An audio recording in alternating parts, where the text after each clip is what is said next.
Мынау менің үлкен немерем осы. Бала қылып аламыз соны. Көп болды жақсы. Сәлем, сәлем. Ет деп атайсыздар ма, әлде көш деп атайсыздар ма? Жүн нәскей тоқимыз. Ауқатты отпенен пісіреміз. Қозының қарны ғой, Иә, қозының қарны. Біздің келіндеріміз қызыл көйлек, ақ орамал тартып. Ана жақта велосипед теуіп бара жатқан қандай қыз деп қарасам, сіз екенсіз ғой әже, жасыңыз нешеде? Тико қайда? Түйген сатып бер.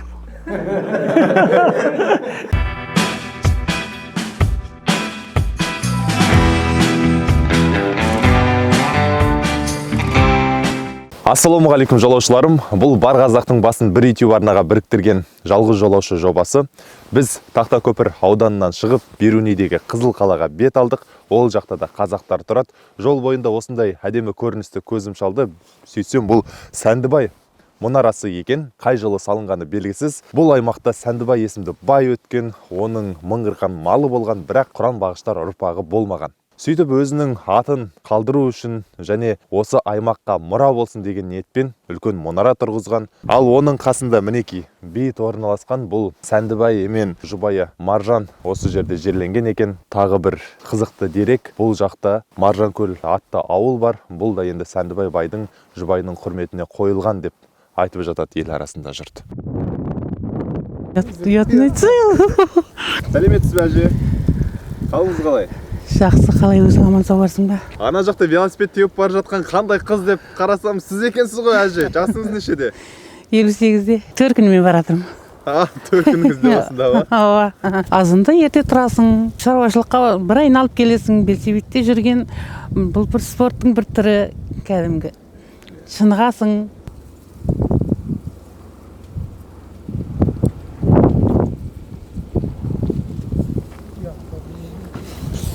Шолпан апайым, ұялып жатыр. Ой, ұят болды ғой дейді.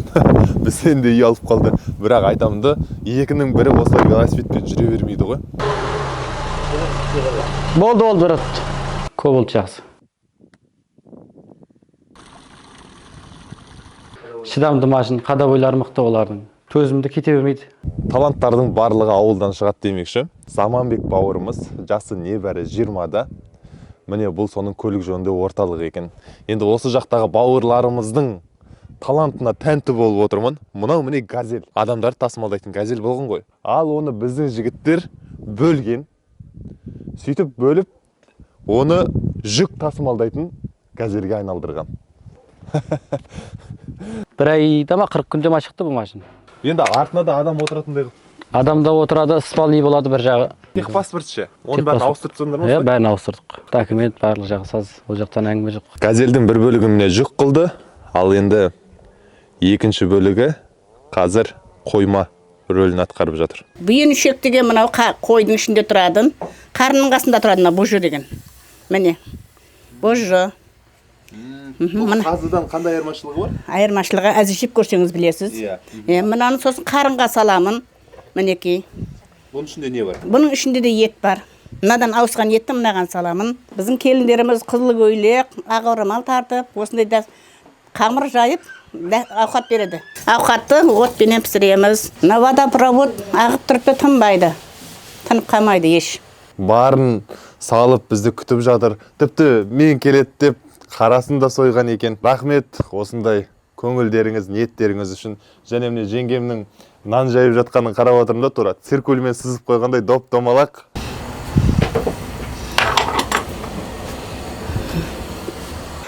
Мынау асық жілігіміз. Қазы деген зат неке. Жылқының қазысы. Мынау қабырғасы қойдың сүбесіменен. Мынау гәржілік. Жамбас. Бұны да бас табаққа қоямыз гәржіліктің қасына. Үлкен жіліктер бұлар. Мынау бұжымыз сіздерге не қылған. Етті мясорубкадан өтіреміз. Қара бұрыш, болгарский, универсальный соларды саламыз. Мынаған. Мынау құйрық. Қозының қарны ғой, Иә, қозының қарны. Мынаны өздеріңіз тура жазы қонақтар. Сүйеді отырған апалдар. Сәлем, қош келдіңіздер. Қонақтар. Міне бірінші табағымыз. Қарақалпақстандағы қазақтардың, жалпы өзіміздің қазақ бауырларымыздың үйлері не деген кең деп. Сөйтсем, осы ішіне қонақ толтыруға арналған үйлер екен ғой. Қонақ келсе, несібесімен келеді деген осы. Міне мына жаққа қарай қолға су құю рәсімі. Сіздер етті ет деп атайсыздар ма, әлде көш деп атайсыздар ма? Біздерде көбіне ет деп айтамыз. Шынымды айтайын, осы Өзбекстан жеріне келгелі бері қазыны жеп көрмедім. Қазір енді тұңғыш дәмін татқалы жатырмын осы жердегі.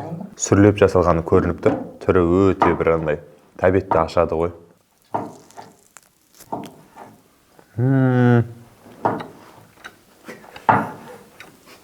Сүрленген екен. Әбден тұзы сіңген. Ерекше. Енді бұжыңдағында қалыңыз.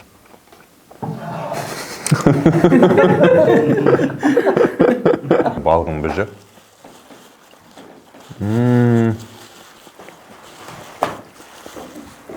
Мына бар ғой.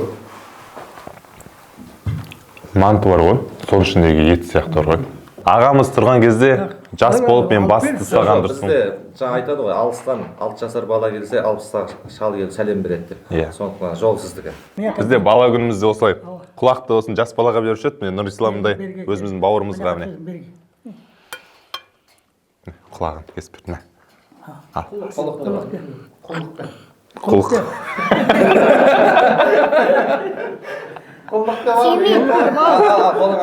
Табақ тартқызып жатыр. Ал, бақытты болыңыз. Рахмет. Мінекей, одан кейін табақтан дәм тататты келіндер. 500 қойдан 700 тоқты алған екен. Сол себепті берілді ғой. Сол үшін түйконы берді. Сол үшін берілді. Зият берген. Өсіруші мысалы шаруашылығы жақсы қарайсың. Уақытында жібересің, уақытында жем суын бересің. Сол үшін жақсы қарасаң, малам өзіңді көтереді ғой. Түйко қайда? Түйконы сатып бердім. Қарақалпақстан аймағындағы қазақтардың тағы бір ерекшелігі, мысалы Қазақстанда би деп айтып жатады ғой, дау-дамай мәселелерді шешкен деген сияқты.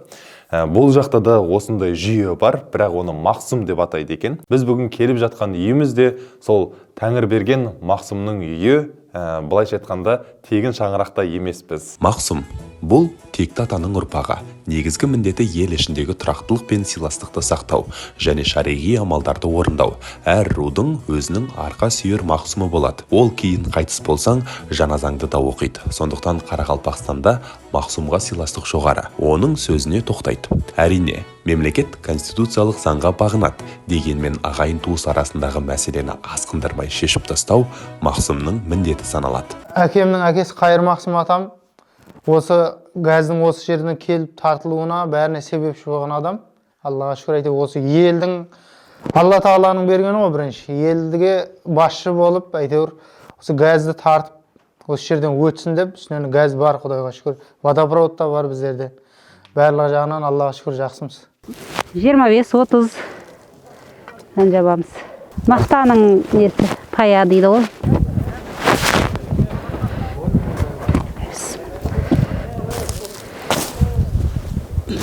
Ой, түсіп кетті.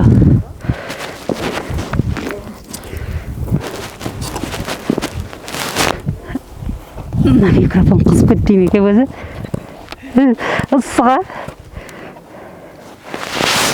Ысыға микрофонын қызып кетпей ме?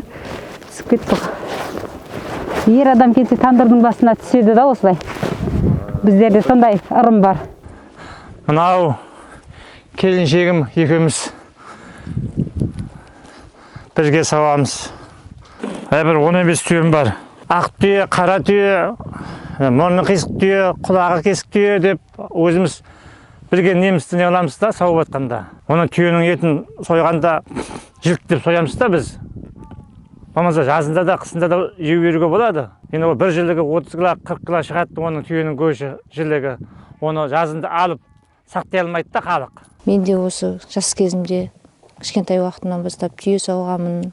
Сол әлі де жалғасып келе жатыр кәсібіміз. Түйе деген киелі, берекелі жануар. Андай қылып сауын салып жібереміз, болмаса көп алыстап кетеді, таппай қаламыз. Қарақалпақстандағы қазақ ауылдарында қой кезек деген бар. Қойы бар үйлер бірлесіп, күн-күнмен малын кезектесіп бағады. Қой кезектің ережелері бар. Таңғы 8-де басталып, кешкі 5-де аяқталуы тиіс. Егер қойыңның саны 20-ға жетпесе 1 күн бағасың, ал асып кетсе 2 күн бағасың.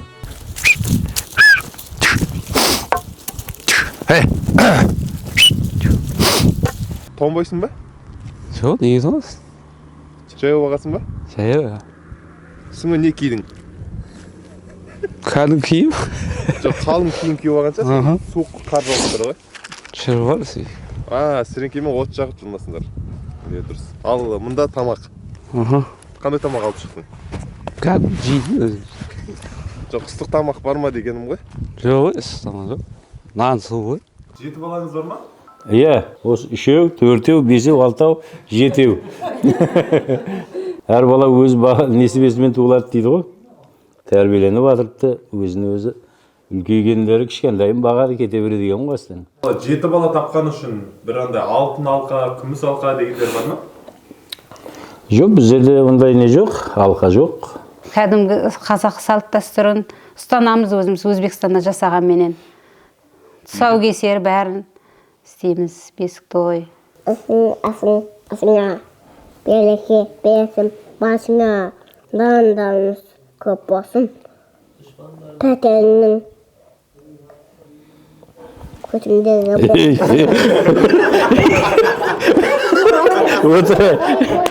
Бұзады енді ол. Мынау менің үлкен немерем осы. Өздеріміз атап өзіміз бала қылып аламыз соны. Бала мен келінге екінші балдары болады. Мына үлкен бірінші бала біз өзіміздің баламыз болады. Енді тәрбиенің несі бұрынғы ата-бабамыздан келатқан осындай жол, үлкендердің жолымен біздер де сол жолда барамыз. Әженің, атаның тәрбиесін көрген балдар өте жақсы балдар болады. Көргенді, үлкенге сәлем беріп, әйтеуір не қылып. Бәрібір тәрбиесі басқаша болады ғой. Ата-ананы көрген, үлкенді көргенді. Тұңғыш немересін ата-әжесі асырап алу салты туралы сіз не дейсіз, төменге пікір жазыңыз. Отандық Чоко компаниясының басшысы Рамиль Мырзаның бізді қолдап келе жатқанына мінекей 6 ай болды. 6 айдың ішінде 12 елдегі қазақтардың өмірін көрсеттік. 20-ға жуық шығарылым жарыққа шықты. Ауғанстан, Үндістан, Пәкістан, Моңғолия, Қарақалпақстан, Біріккен Араб Әмірліктері, Индонезия, Вьетнам, Таиланд сынды мемлекеттердегі қазақтардың өмірін өздеріңізде көрдіңіздер. Жалғыз жолаушы жай ғана жоба емес, бұл қазақ пен қазақты біріктіріп, ұлттық құндылықтарымызды насихаттайтын үлкен еңбек. Және сол еңбектің бір бөлшегі сіздер және менің демеушім Отандық Чоко компаниясының басшысы Рамиль Мырза. Осы сәтті пайдаланып, демеушіме шын көңілден алғысымды айтқым келеді. Сіздер де жалғыз жолаушыны сүйіп көрсеңіздер, қолдасаңыздар, астыға пікірге Рамиль жарайсың деп жазып кетсеңіздер керемет болар еді. Рахмет. Фильмді ары қарай жалғастырайық.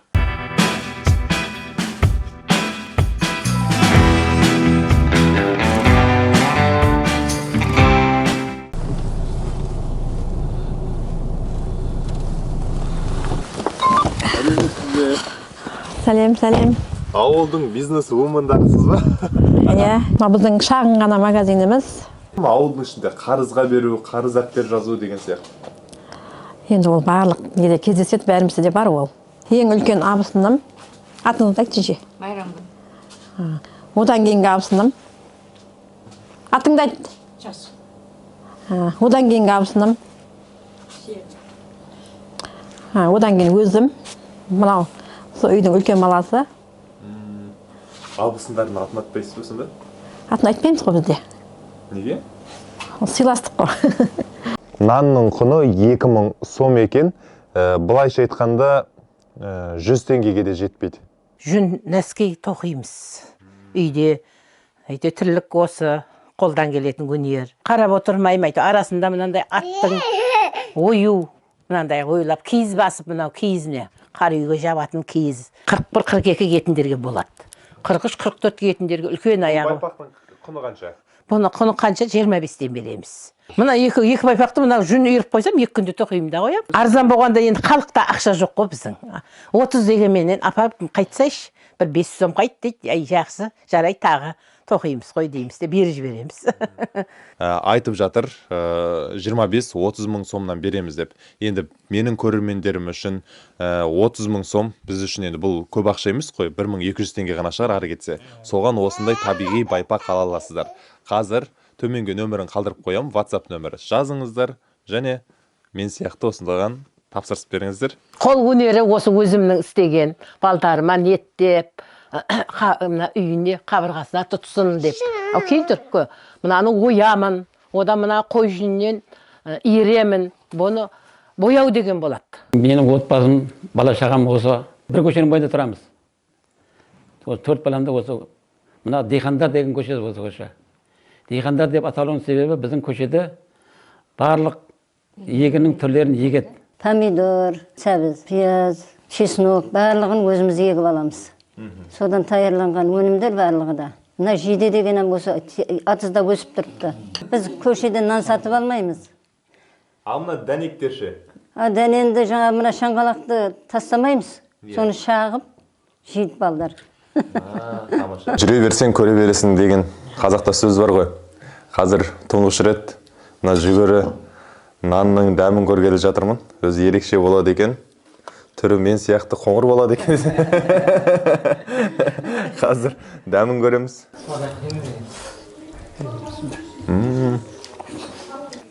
Өте дәм деген. Жүгерінікі демесе бидайдікі деп ойлай бересің. Негізі қатты айырмашылықта жоқ екен, не? Қазақтар мекендеген Қызыл қаланың тарихы тым терең. Бұл аймақта 2 ғасырда салынған Қызыл қала бекінісі бар. Ол жер асты жолы арқылы топырақ қаламен байланысқан. Мына аймақтың аты да Қызыл қала болуының себебі құмның түсінің қызылдығында екен. Және осы бекіністі қайтадан тұрғызбақ болған, мінеге жартысына дейін жасапты, бірақ аяқталмай қалған. Бұрылайын санаттай нарбасыма, мың кісілік ақыл берген бір басына, алыстағы ағайыннан хабар алған көктейін түспесе де дорбасына. Біздің елге сапарлап келгеннен соң қуанғаннан шыққандаймын жарбасына. Талабыңнан айналайын қара бала, 180 мың адам жиған арнасына. Елдің атын ер шығарар деген сөз бар, айналғанда ерліктің таңбасына. Қазаққа сендей жихан кез ұл сыйлаған, рахмет Семейдің жармасына. Қазаққа жихан кез сендей ұл сыйлаған, рахмет Семейдің жармасына. Рахмет. Сонымен достар, біз Берунидегі Қызыл қаладағы сапарымызды осымен аяқтаймыз. Бұл жер өздеріңіз көргендей тарихи ескерткіштерге толы мекен екен.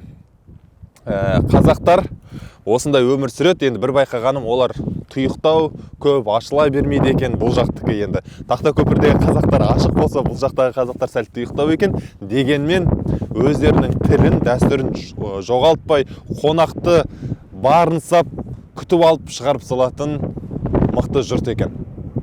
Бұл бар қазақтың барысын бір YouTube арнаға біріктірген жалғыз жолаушы жобасы. Арнаға көтеріңіз, лайк басыңыз және келесі сапарда бізбен бірге болыңыз.